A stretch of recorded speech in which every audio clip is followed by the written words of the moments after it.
today we are starting off with the law of the picture. The law of the picture. That's exciting to me because I have a lot of things that relate to it in my personal life, things that have happened that really bring it home for me. So, what does the law of the picture say? The law of the picture says people do what people see. People do what people see. Okay? So, by inference, we can say that people don't do just what people hear. People don't do just what they are told. People do what people see. That's the law of the picture. Now, what does this really mean? Let's talk about it. Now, if we are parents and we have children already, or maybe we even have young ones, maybe little nieces, little cousins, little nephews, and as we begin to relate with them, as they begin to grow, the first thing they do is they imitate what the elderly ones around them do. If you say something, they want to repeat it because they are mimicking you. They are learning by repetition.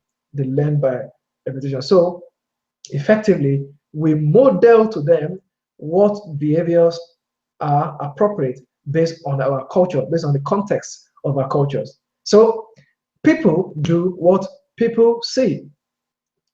Now, what does this mean? Very practically, you and I, we probably have people in our lives whom we respect, people that have impacted us in many ways, maybe even teachers, mentors, and we find out that we begin to sort of look at them as role models, and we begin to we begin to learn how to tackle difficult issues, how to do certain things that might have been difficult for us.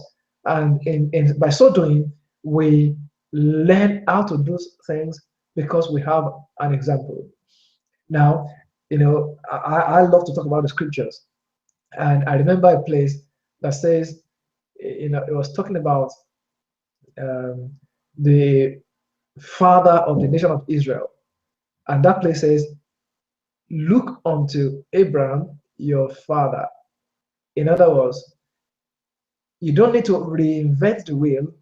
Just look at Abraham and model yourself right after him. He is your best example. Just do it. Just look and do.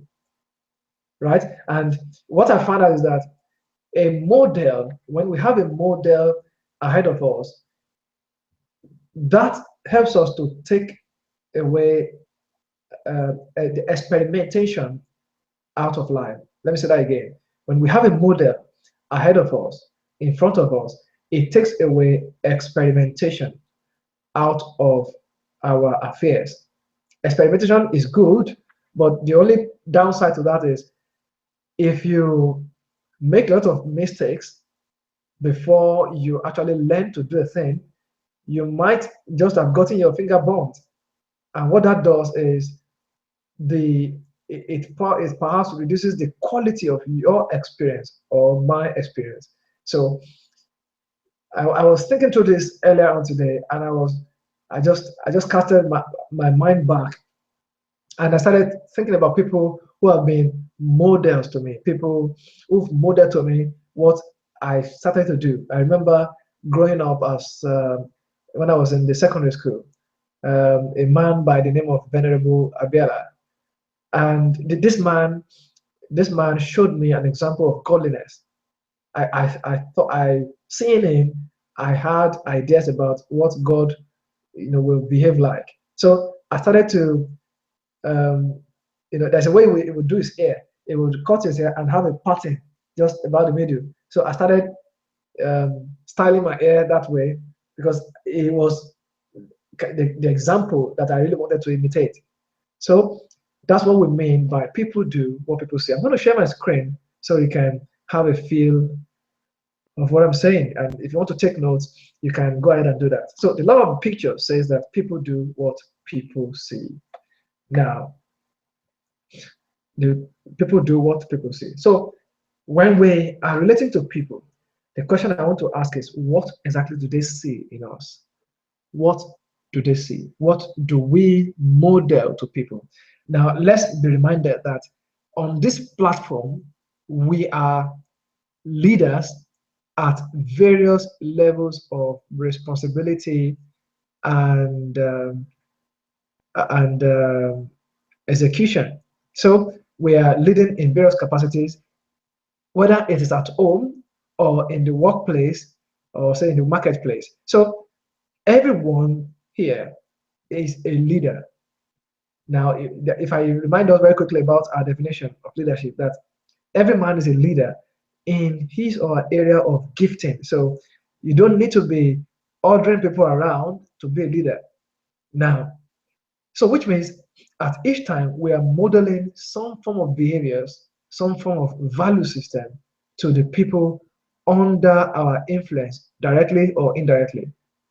So the greatest gift a leader can give is being a good example. It is incumbent on us to be part of the solutions rather than part of the problems, to show the example that people can imitate.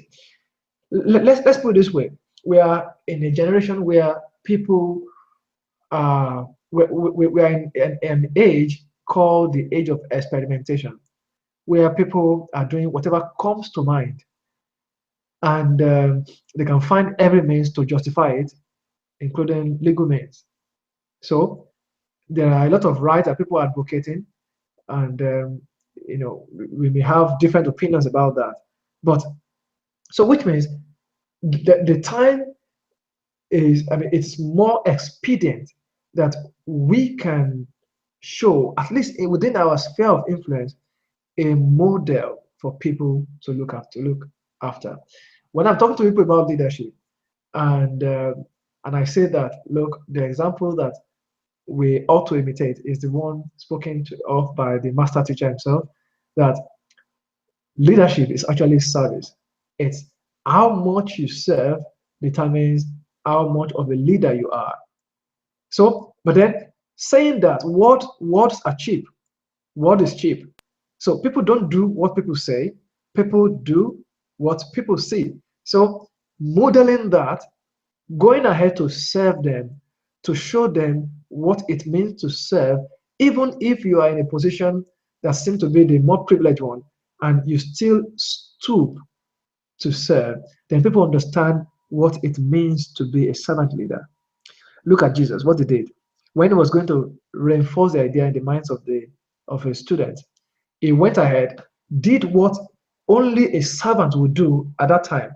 They call it feet washing. It's only in the culture of Israel, in the Jewish culture, it's a servant that will be required of to wash the feet of visitors and the master of the house. Now, if the one that was their teacher, their master, would then go ahead and pick the position of the lowest status in the house as to pour in water in the basin and begin to wash the feet of his students, that that is that is the that is I say that is modeling par excellence, because doing that, there was no need to start a seminar anymore. The action has already conveyed the message in the most dramatic way. So people do what people see, but what do they see? What do we show them? What do we show them?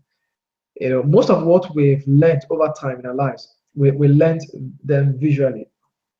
We learn them visually. So what do people see when they come across us, when they come our way?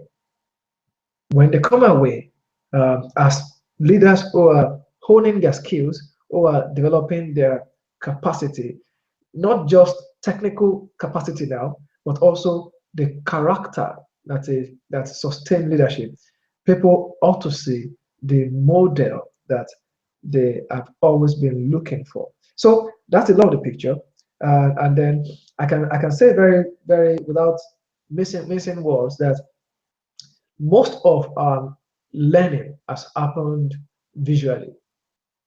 Remember when you first learned to tie your shoelaces, or when you first learned to brush, or when you first learned to bath, all of those things happen by visual modeling. It was modeled to us. The example was shown us. So this also places a demand on us, including myself. I mean, we must practice what we preach, because if the message and the action are incongruent, if they are going different ways, then we weaken the power of our message, and people will simply look at what we do and ignore what we say, and they'll say that man is the biggest hypocrite I've seen. Okay, so what again? The first person, therefore, if you look at it, that we have a responsibility to model the right kind of behaviors and character. What that means is that as leaders of our primary work, our primary role, our primary objective is not really to lead other people. So that's the point I'm making, because our culture tells us that to be a leader, you have to be leading other people. But there's another culture that says to be a leader, all you have to do is to lead yourself. So the task, the requirement from us, of us, is to first and foremost lead ourselves. It's called personal leadership, because personal leadership is the basis for corporate leadership. The more we lead ourselves well, the better we can lead in the public. Now, everything that we do personally has a public consequence, has a public impact.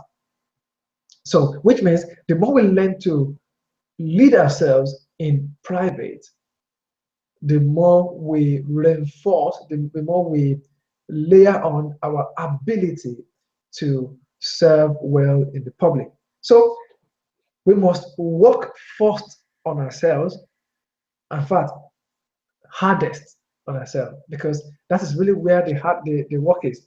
The willingness to demand growth from ourselves, the willingness to be the judge of ourselves. And that's the right thing. People will say, don't judge yourself. But no, I say, well, judge yourself, because once you judge yourself, then you don't need to be judged publicly anymore. So a leader at whatever level of influence, whether it's at home or in the marketplace or in a charitable organization, wherever it is, we must learn to lead ourselves and work on ourselves and demand, sometimes hard requirements on ourselves, because if we want to stay in a comfort place, then the capacity, the experience of growth will be hampered. Now, if we ask ourselves, what areas of life need changing from what we know about ourselves, because I think each of us, we know ourselves more than anyone else. So we can ask ourselves, what needs changing? What do I need to change? Uh, we can ask our friends, our spouses, our colleagues to also evaluate us after we have evaluated ourselves, so that we can now compare what I say to what they say, and look at and as a kind of as a check, as a second opinion on what I think about myself. Because left to us alone, no one wants to say is not doing well. We want to kind of pat ourselves on the back and say, look, yeah, you're trying. I mean, you have done your best. You're improving and all that. But sometimes we need to look at the mirror and say hard truths to ourselves. And I can tell you that most of the time, including myself, we are mostly unwilling to do that.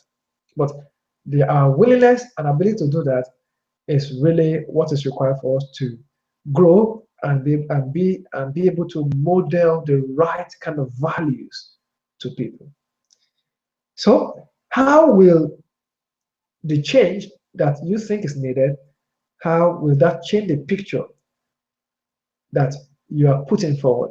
What I'm saying is this: whatever change you have highlighted that needs to happen in your life, ask yourself, how will this, if I make this change, how will this now affect how I come across? For example, if I'm a bit impatient, I have to ask myself, so if I now try and work on being more accommodating, how will that be perceived on the other side by the recipient of my action? Will my spouse feel more at home with me? Will my children be more comfortable around me and be able to open up better? We can tell, we can answer those questions in our minds. You may want to write down what you think you will do, what a course of action will be. What I found out is this: when you are writing, you are actually committing yourself to life.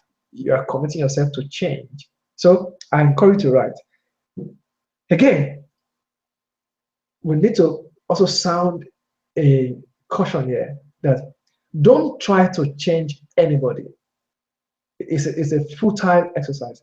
What happens is this: you will be infuriating people. You will be, just creating unhappiness all around you. All you need to do, as I mentioned the other time, is just change yourself. Change yourself first. If you do, then the others will follow. You may soon find out that, oh, the problem has been you all along. Sometimes a manager in office may be doing a lot of things, and he thinks everything is okay. And if eventually he realizes his shortcomings and says, "Guys, I'm holding up," the colleagues will just say, "Oh, thank God he finally sees it," because they've said it a long time ago. So most of the things that people see us, because it's very easy. If you are walking forward, you can't see your back. It's other people who see our back. So that's why we need to work on changing ourselves first and not even bother to change anybody. Because if we change ourselves, then the people around us will be more receptive to our ideas, to the unspoken voice of change that they are hearing in their ears. So you remember what if you, for most of us that fly, are frequent flyers or have flown the aircraft at any time, you remember what they say? They will say, in the event of emergency, please put on your mask before you help others. Which means unless you save your life, you can't really save somebody else's life.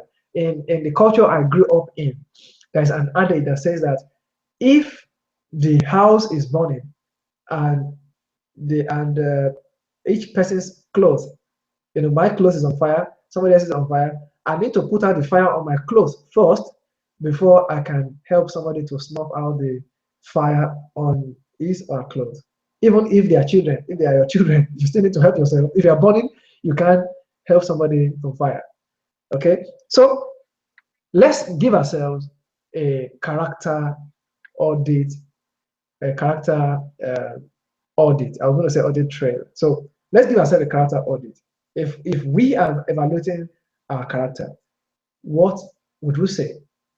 So to make this easy, let's put it this way. So if you want to write this down, list out your core values. What are your core values? In other words, what are the things that you really value most in life? Do you value friendship? Do you value relationships? Do you value communication? Do you value truth? Whatever it is that you value, list them down and please try to be as honest as possible. Then, against those values, if you can remember at any time at all, look at the times that you have not been consistent in keeping with those values. So, if there's been a time where you've sort of had a slip, SLIP, in character, in violating any of those values, also, if there is at least just note it down, and then compare your two answers, and look at where you need to begin to change. Because, we said the other time that it is not experience that is the best teacher. It is evaluated experience that is the best teacher. So we can now begin to look at what our experience is telling us, and what we need to do as a consequence. So list those one out, and let's look at where we need to uh, make some input. Then let's also ask a trusted friend, someone that we trust, someone that really can be very honest with us, and ask them to also do the same thing. That okay, I think I'm advocating this sort of values. So what do you think? Do you think I'm always consistent, with those values? And just hear what they say. Now there's a caveat. No matter what they say, don't argue with them. Don't debate what they're saying. You can ask questions for clarifications, but don't debate it, because that input will help us to have a more rounded view of what we think. So we can round up this way: learn, act, change. All of these are meant to make us learn more about ourselves so that we can grow. Then they're meant to prompt action, and that action will birth a desired change. So this law that we're talking about is the law of the picture, and it simply says people do what people see. So words are never ever enough. But words are cheap, but people do what people see. That's what happens at home. That's what happens in the workplace. So that is the law we have just spoken about. If you have any comments on that, why don't you use the chat button and the chat area, and just put down your comment. I can see a few comments here. Yeah, live what you preach. Okay, yeah, Adisha is saying she remembers the law of the lead. I had asked a question earlier on that if you can remember any of the laws that we have spoken about, just type them in there. Let's know that you are remembering the laws, because without remembering, there is no chance of practicing them. Let's be honest. So let's the more of the laws we can put under our belt, the more we grow in our leadership. And let's remember, Tenny, sorry, I'm going to use my headphone so that I can hear what you're saying. Just a minute, please. Okay. Okay, go for it, Tenny. No, it's okay. I was just going to. Oh, so you can hear me? Yes, I can hear you now. Okay, all right. Yeah, it's been great, Clay. Thank you so much for those insightful words. And then yeah, good evening, everyone. I was gonna say something about the picture. How that there was a part where you said that when you finally get it, if there's something you're not doing correctly, and then you finally get, then everyone around you will go like, "Oh, finally, you're able to pick it up." How true that is, because there's a deceit in leadership where you think nobody can actually see your mistakes, your errors, and the things that you're not doing effectively well at, and that it makes leaders feel they are invincible. But on the contrary, we're not. So our ability to own up to some of these things, and without a fight or without putting up a front, is very, very important, because it's people see it. It's right there in front of them, and the earlier you could just admit, and of course, if you're going to get help in that area, or if you're going to delegate that to someone else who you feel is more gifted in doing it, the better for the leader. Thanks, Tenny. Incidentally, that's why we have a community such as this. We can be there for one another, and even you can look at Tenny. Last week we spoke about the law of the inner circle. You can see the way the laws kind of touch one another. The law of inner Yeah. circle, we can look at that. And within your inner circle, you can look at someone who can help with that sort of input. Someone who can just, okay, I trust this person. For example, now, I have a few friends. Tenny is one of them. If I want to, I can ask him difficult questions and say, look, Tenny, just tell me. I also have a few. In fact, even on this call, I can see a lot of my friends. Yeah, Yomi is my Seth is my very good friend. I can ask him. I can tell him very personal things. I say, look, what do you think?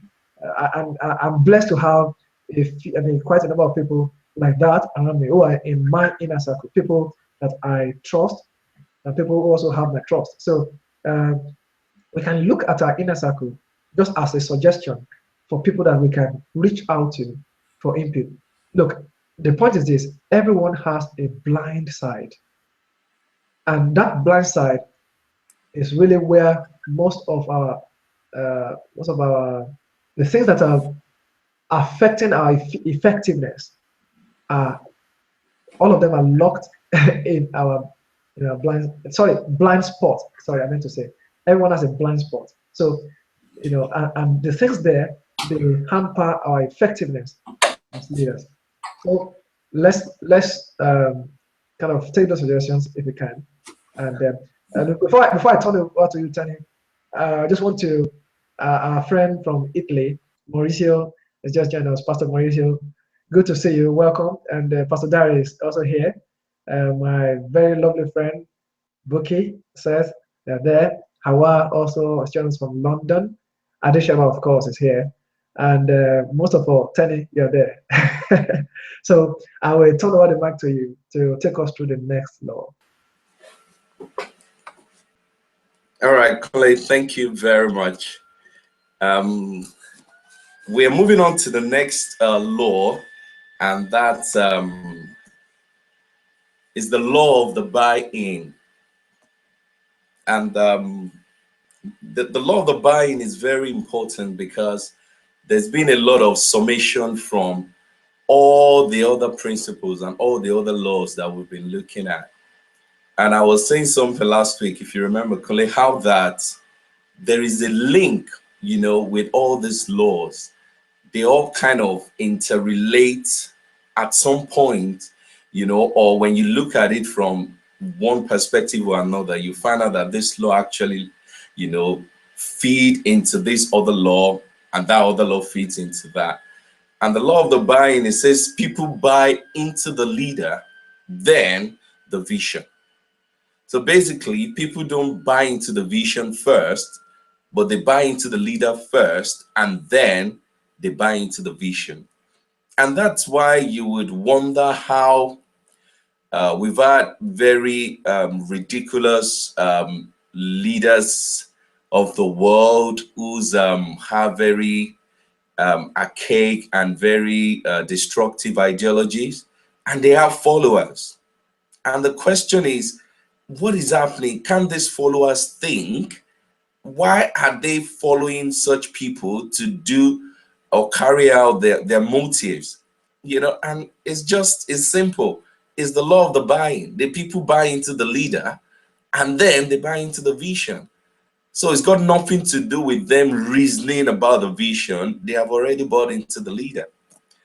And I'm just going to quickly share my screen as well so that we could see what I'm looking at now.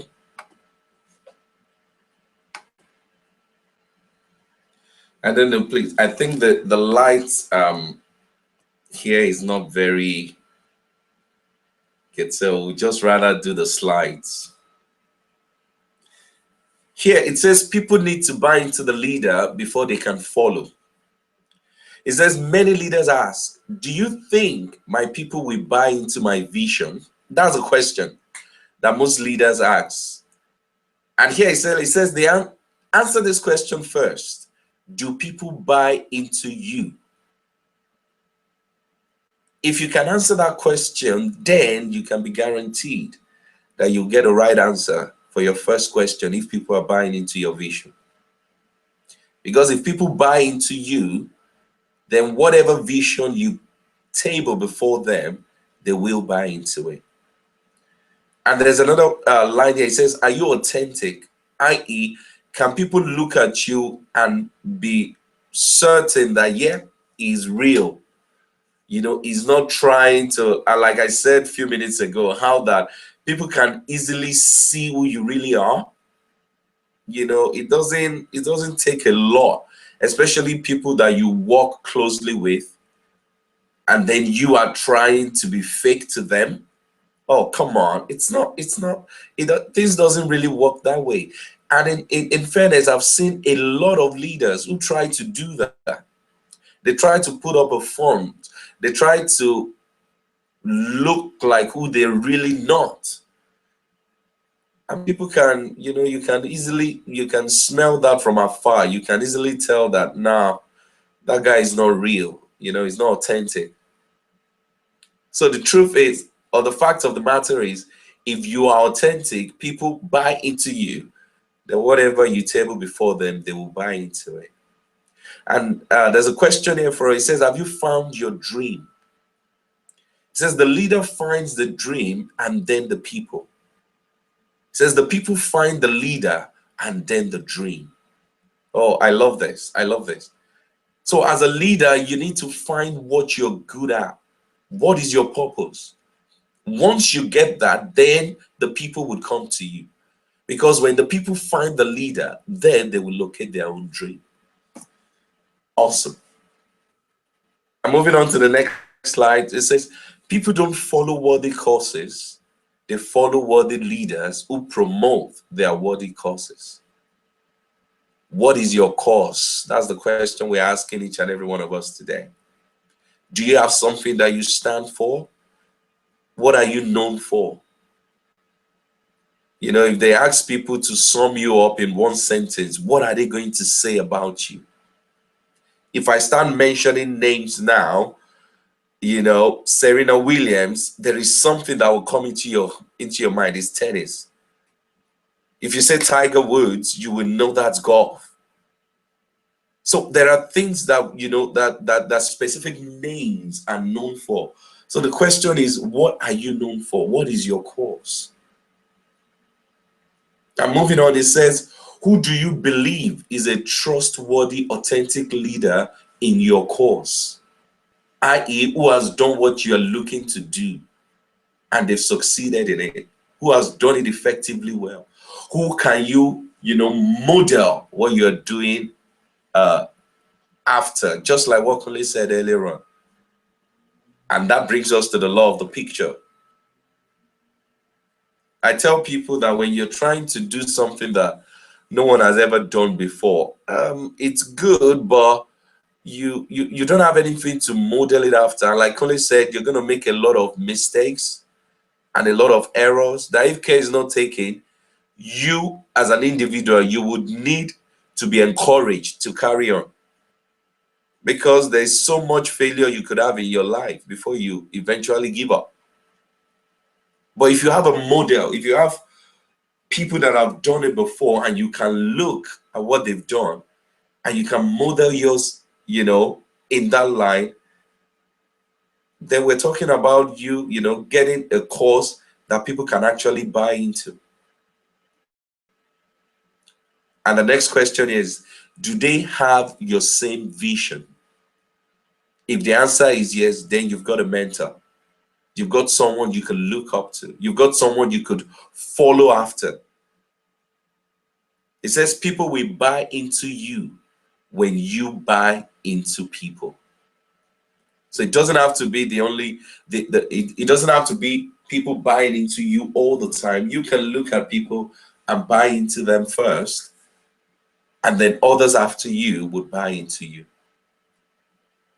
And that's the way it works, the law of the buying. Kula, I don't know if you have anything to say to that.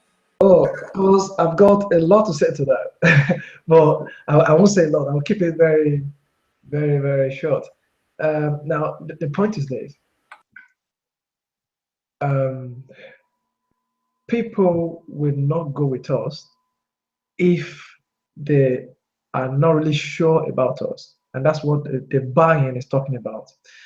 When we show who we truly are, which has a lot to do with, number one, our character, and then the reason why we actually live, which is the assignment we are meant to deliver on earth. Then people come to us, so most people because they know us, some people because of the vision, Now, the people that come to us because they know us, our job is to transfer their attention to the vision. Why? Because every man is temporary.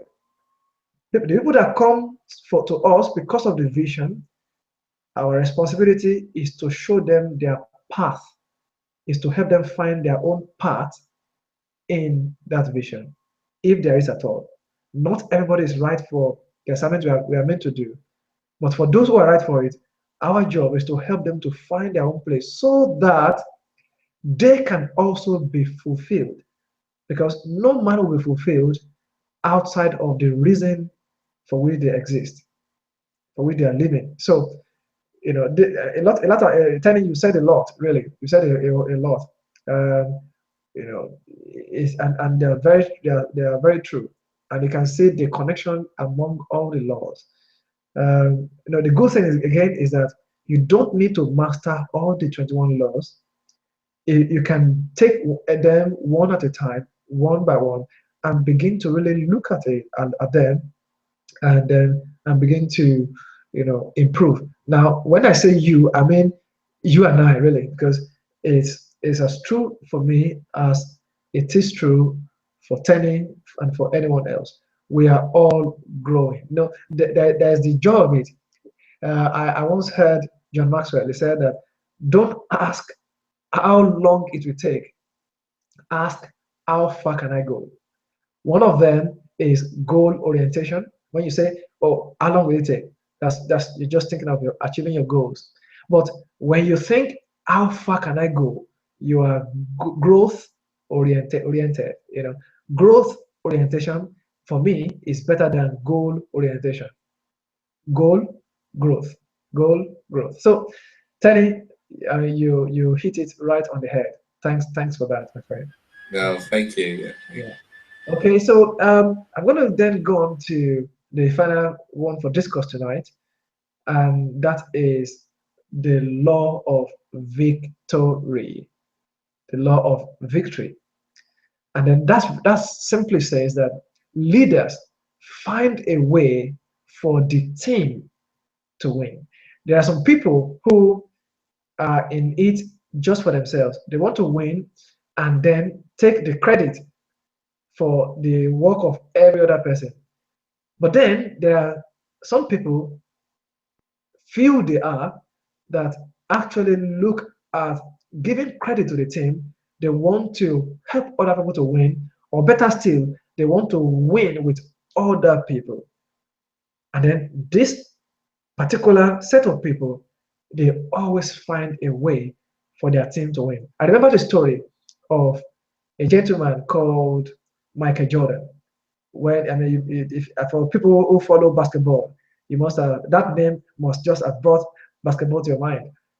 There, this individual, there are many times when he was at Chicago Bulls, when the team will be in trouble, and Michael Jordan will single-handedly, turn on the style and begin to really, you know, gain points for the team.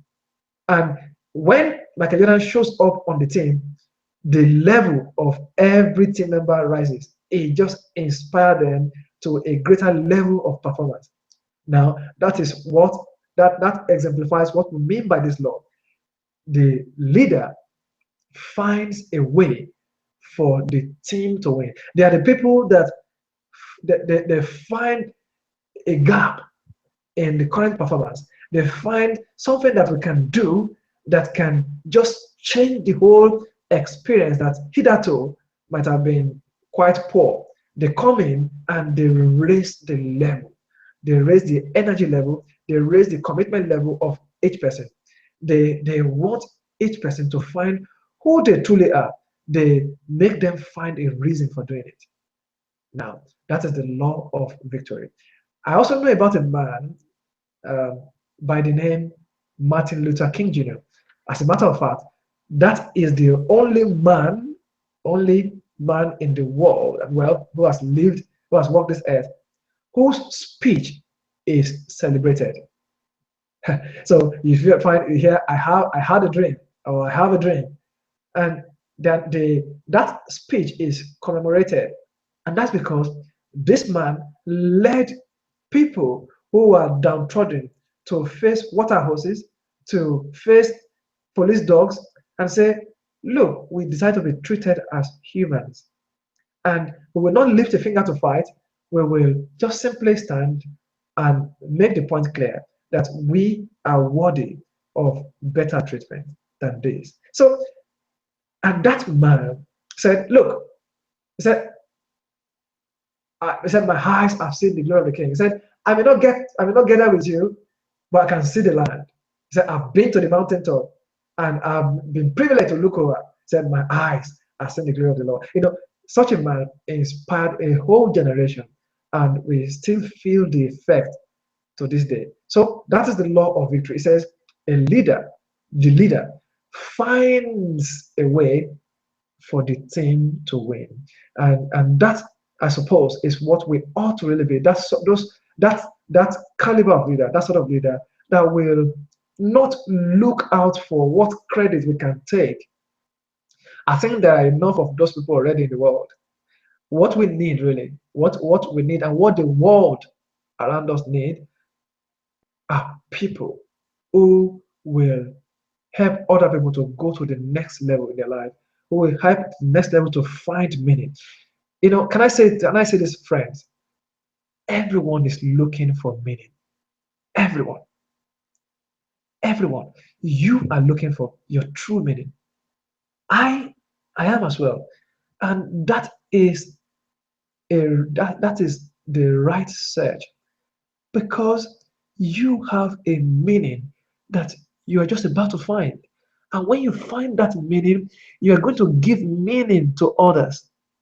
It's ironic. People who haven't found that meaning also kind of attract people around them who haven't found their meaning. People who have attract people who are just about to find it or who are interested in finding it. And I suppose that's who we are. That is what this team is about. That is why we are doing this. That's why that's why you are sacrificing an hour of your evening when you could be resting.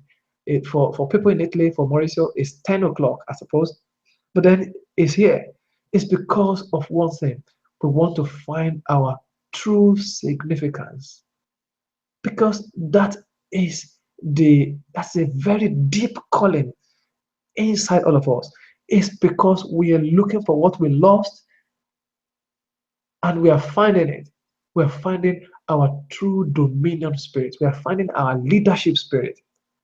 And finding it will help first and foremost ourselves, and then we help the people around us. So when the pressure is on, great leaders are at their best, doing what they do best, which is helping people to really get ahead. I think it was Zig Ziglar that said is that when you help people find what they want, you will always have what you need. And that's the law of the victory. The law of the victory we say that the leader will celebrate with the team, we celebrate as a corporate victory.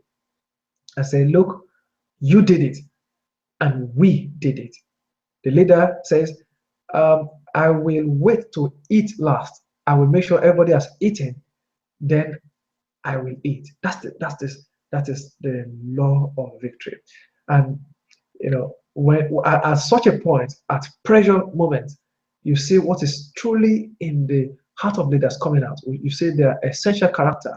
You see their competence also coming out, because it is needed at such a time. You need people who will come out and help to bring about a change. I remember this man Mordecai in ancient Israel, at a time when the nation, there was a national crisis, and there was such a trouble that it could have been an existential calamity. Now, this man rose up and he led a nation to believe. He led a nation to see that not only that survival is possible, no, that their posterity will be preserved. Such a man is a man who understood the law of victory. Now, leaders or leadership is responsible. I can't say this well enough. The fact that you are a leader is not a wish, it is a destiny. You are a leader. Your birth says so, your creation says so. Let us make man in our image and let them have dominion. That is the leadership spirit transferred into every one of us. So there's no choice to say, no, I don't want to be. No, no. You already are, unless you are no longer human. You are already. So, but then that status brings responsibility. And it also says that no, losing is unacceptable. That was what Michael Jordan would say to the team. We cannot lose this game. And then for leaders who understand this, their passion is unquenchable. It's unquenchable. And then creativity is essential because we need leaders who will be creative to solve the problems of our world, at least the one close to where we are. Those challenges require a different kind of creativity. Albert Einstein said that we cannot solve a problem at the level at which it was created. We need the ability to reach out like a giraffe and see a solution afar off, a future solution, and bring it near. Because the problems of tomorrow will be solved by the leaders of today. The answers, the questions of tomorrow will be answered by the leaders of today. And again, quitting is unthinkable because winners don't quit and quitters don't win. So that is the caliber of persons, of people that we are. And then commitment, that is unquestionable because we cannot have success in that which we are uncommitted to. So it's unquestionable, and not only that, not only verbally. We're not just it's not just an assertion, it's an action, something that we do. And of course, with this in place, leadership, and then refusing to lose, refusing to quit, creativity, victory becomes inevitable. That is the law of victory. That is the law. That is the law of victory that says that a leader or leaders find a way for the team to win. Leaders find a way for the team to win. Now, I'm going to go to the last screen, and I'm going to just talk about that very quickly. And that says that,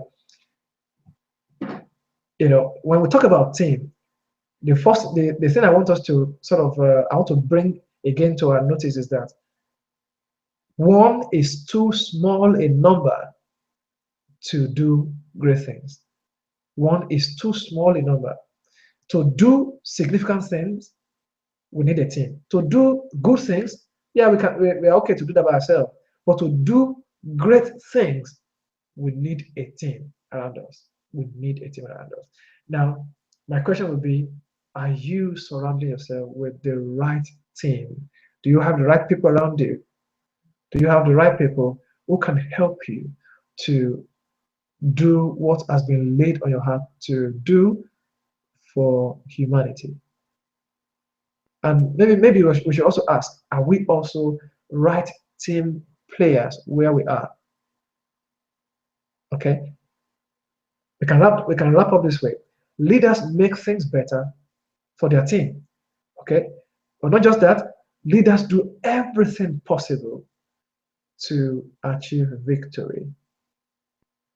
And then leaders are visual figures of inspiration. We have seen this at many times. I remember the story when Winston Churchill stood up when Great Britain was in such a dire situation, when they are being faced by the onslaught from the German army, from the Nazi army.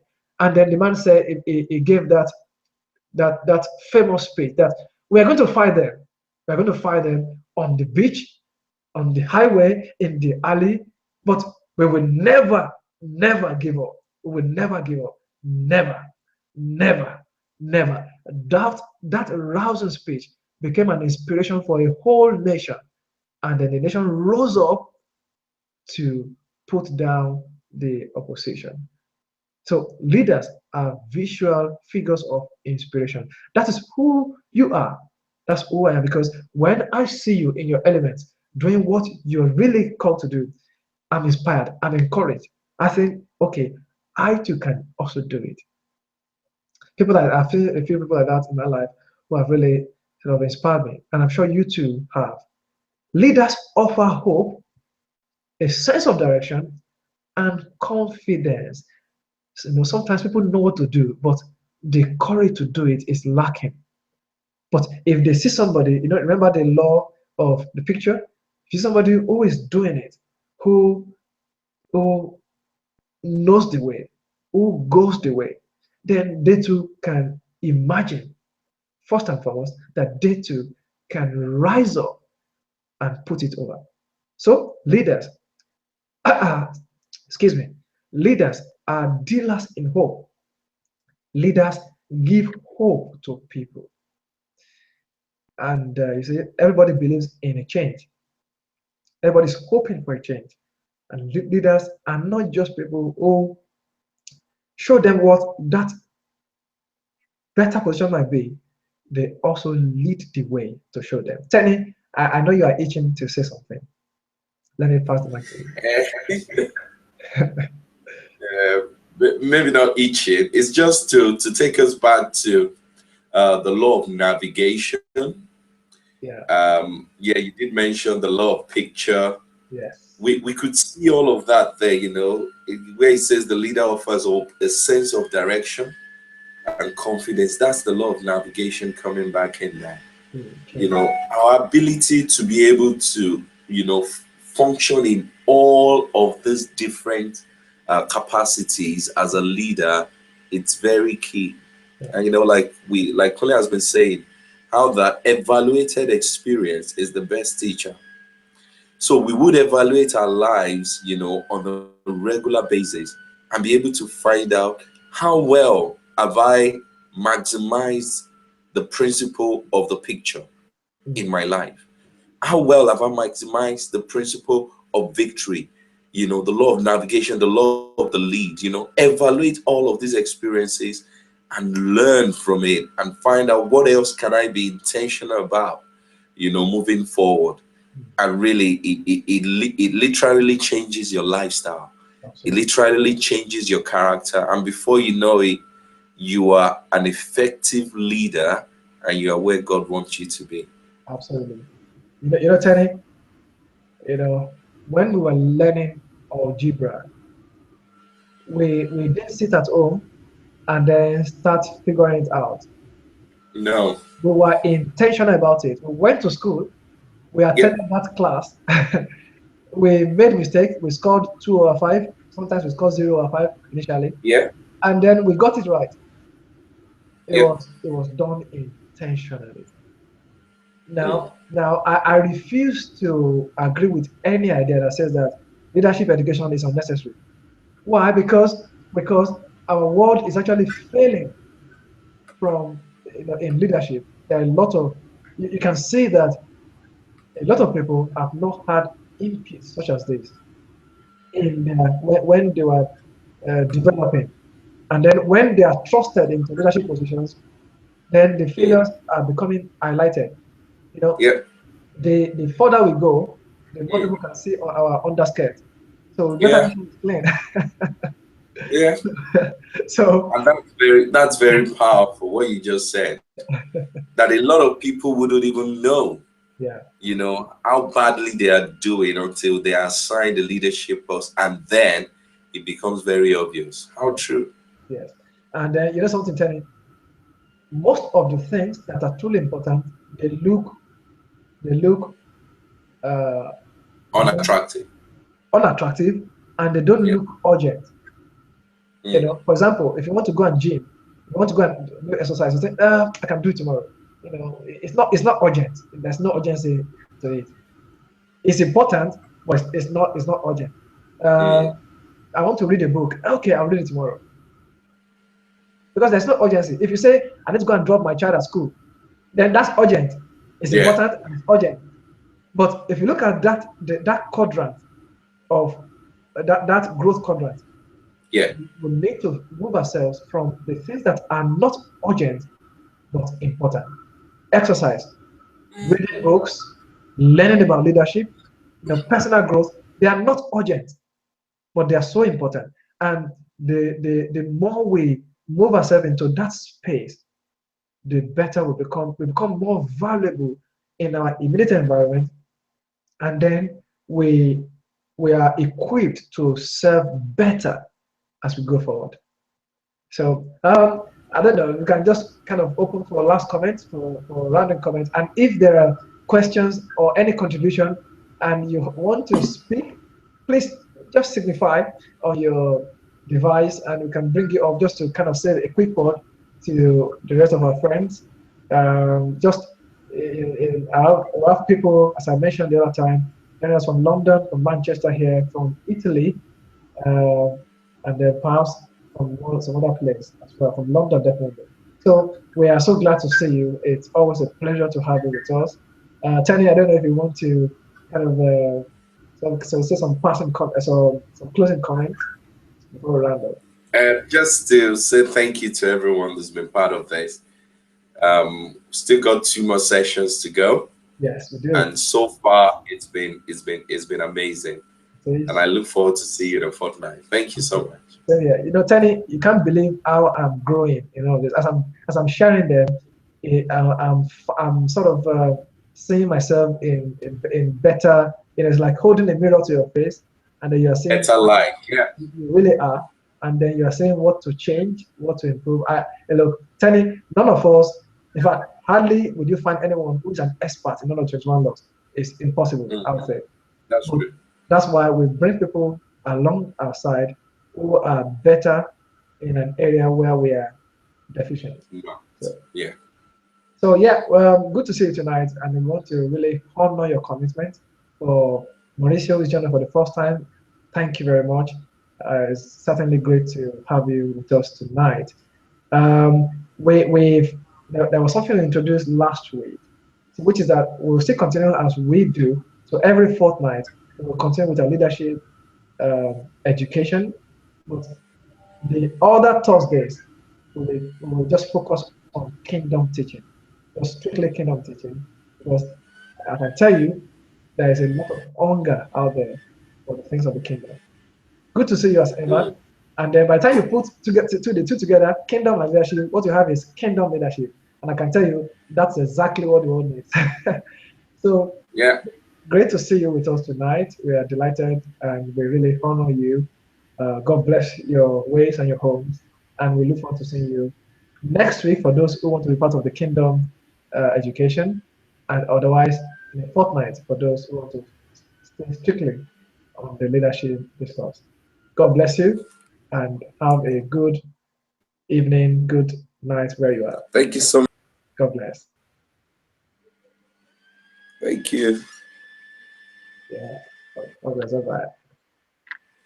Right. So just if we're finished officially, or if you want to, sort of engage with us before we kind of drop off the call, just let's know if you want to. So this is now backroom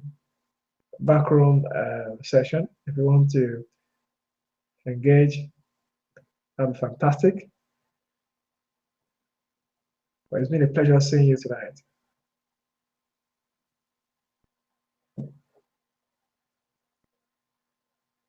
So good night, everyone. Sweet dreams. We miss hearing, we miss reading from you. So I want to invite everyone back to also chat with us. It will be such an amazing encouragement to just see your writing.